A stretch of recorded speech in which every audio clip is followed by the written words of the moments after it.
For sure. Pete, Newcastle, Anthony Gordon looks to be signing a new contract with a release clause of somewhere between 80 and 90 million pounds. Are those reports true? And which team could you see maybe reaching that next summer? Yeah, I'm sure.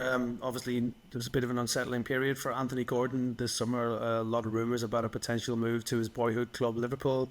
That didn't come off, so he's got his head down and is now focusing on Newcastle. I'm not too sure about those release clauses in that contract. We're not sure Newcastle will be too willing to stick that in any contract, but I'm sure there will be talks held with Gordon, who had a very good season for them last year, goals and assists, getting into the England squad as well for the Euros. He's now looking like he's going to become a mainstay in that England squad.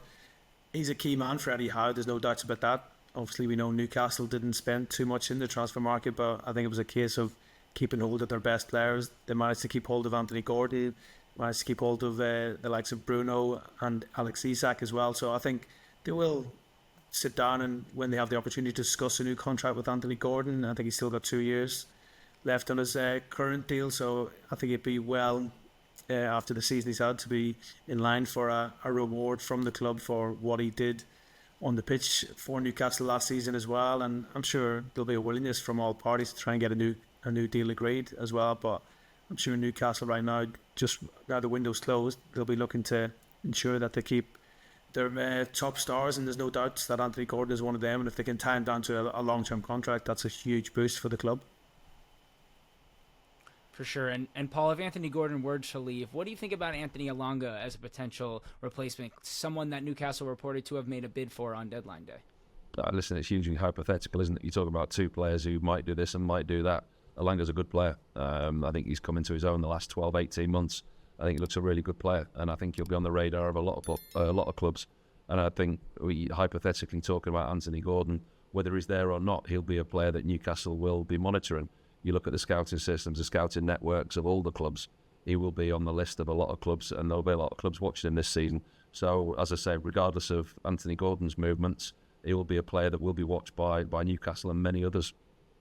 For sure. And Pete, do you expect Newcastle to go back in for Mark Guehi in January, or this deal is actually really dead in the water at this point? I wouldn't say it's dead in the water. It was obviously very frustrating for Newcastle that they couldn't get this deal over the line for Mark Guehi in the summer transfer window. Obviously, Palace were looking the highest offer they could get for him. Newcastle weren't willing to go that, as Paul Mitchell-Esquire said, saying they weren't going to be held to ransom just because it's Newcastle and people putting a Newcastle tax on any transfer fee as well. The key thing here for Mark Guehi will be come January, he'll have 18 months left on his contract, so his price tag's got to come down. There's no doubts about that. Crystal Palace can't be demanding 75 million pounds for Guehi in January.